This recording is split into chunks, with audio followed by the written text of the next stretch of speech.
20절 보겠습니다. 바리새인들이 하나님 나라가 언제 오는지 따져 묻자 예수께서 대답하셨어요. 하나님 나라는 너희가 달력을 보고 날짜를 세고 있다고 해서 오는 것이 아니다. 누가 여기를 보아라 하거나 저기에 있다 한다고 해서 오는 것도 아니다. 이유가 무엇이겠느냐? 하나님의 나라는 이미 너희 가운데 있기 때문이다. 근데 우리가 주기도문을 하잖아요. 주기도문 할 때 뭐라고 합니다. 하늘나라가 어디에 임하도록? 땅에 임하도록. 하늘나라가 이 땅에 어떻게 임할까요? 이제 중국이나 이런 데서 우리 탈북민들이 막 탈북할 때 대사관으로 막 뛰어들어가잖아요. 우리나라 대사관으로. 그런데 대사관 문 밖에까지는 어디 법이에요? 중국법. 대사관 문 안부터는 어디 법이에요? 대한민국 법이죠. 그래서 문 안에까지만 들어가면 돼요. 그게 뭐가 통용돼요? 땅이 달라요? 아니에요. 한국 흙을 막 퍼가지고 갖다 붙인 게 아니잖아요. 왜 달라요? 법이 달라요. 그래서 대사관을 한국 법이 통하도록 해놓은 거예요. 그게 나라와 나라의 약속이에요. 하나님의 백성과 영적으로 약속이 돼 있어요. 하나님의 사람들이 거하는 곳에 하나님의 법이 통하는 곳에는 하나님의 나라가 임하는 거예요.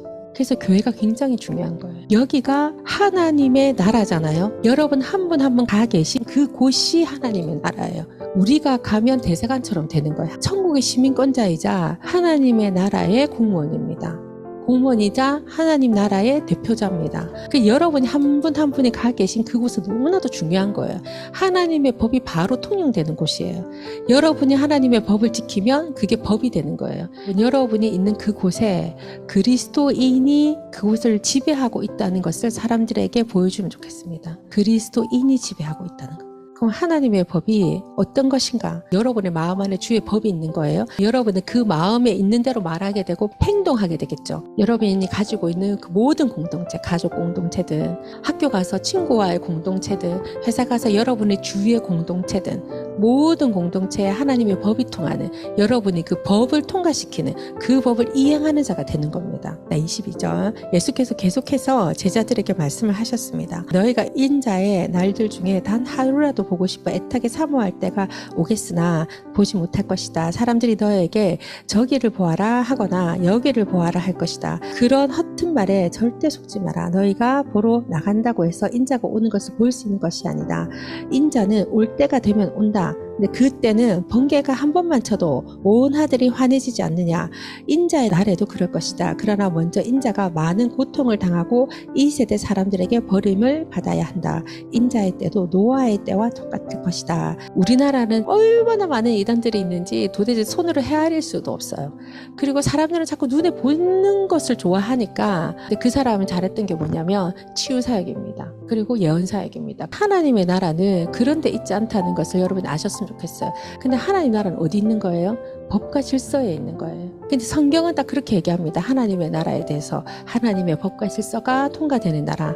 우리의 믿음이 실현될 때 하나님의 법과 질서로 실현돼야지 어떠한 다른 어떤 사람의 능력이나 요행이나 이런 걸로 그럼 능력이 아니다 이러면 또 우리는 열심히 안 하려고 해. 아니라는 거죠. 상식적으로 우리가 해야 될 일을 다 해야 된다는 거예요. 그래서 잠언서에 나와 있잖아요. 네가 한 일에 열심히 해서 그 일에 능한 자가 되면 너는 왕을 만날 것이라고 얘기했어요. 그래서 말씀에 벗어나지 않는 삶은 우리는 살아야 됩니다. 그러면 하나님이 말씀에 충실해서 이 말씀대로 살았던 사람들의 세월을 줄여줘요. 그게 하나님의 놀라운 초자연적 은사예요. 여러분의 인생에 그렇게 시간을 탁탁탁 줄여주는 하나님의 초자연적인 능력이 있다면 얼마나 감사하겠어요. 그러니까 이거는 그 하나님의 나라의 법과 질서를 지키는 자에게 저는 임해야 된다고 생각합니다. 하나님은 여러분을 너무 사랑하시고 자기 자녀를 사랑하지 않는 부모가 어디 있겠습니까? 자기 자녀를 사랑하는 부모는 자기 자녀 성공하기를 원하거든요. 제게 기적이 일어나가지고 조금 더 좋은 사람 만나고 조금 더 해서 시간을 줄여서 성공으로 가기를 원하시는 거죠. 그러니까 하나님이 우리에게 그걸 원하신다고요. 근데 그거를 아무나 베풀어 줄 수는 없는 거예요. 왜냐면 맨날 집에서 놀고 있는데 걔한테 자꾸 먹을 거 주고 입을 거 주고 시간을 줄여줘. 자기가 노력하지 않은 걸 자꾸 줘. 그러면 걔는 나가서 일할 수 있을까요? 그걸 원하시지 않는 거지. 우리가 굉장히 지혜롭고 똑똑하고 다스리는 권세를 받기를 주님은 원하시는 거야. 그 실력을 쌓으려면 갑자기 공짜를 먹으면 안 돼. 공짜를 먹으면 나중에 공짜는 전부 다 마이너스 통장이기 때문에 다 물러내야 돼요. 그래서 하나님 우리한테 플러스 통장을 만들어 주고 싶어 하시는 거를 여러분이 기억했으면 좋겠습니다.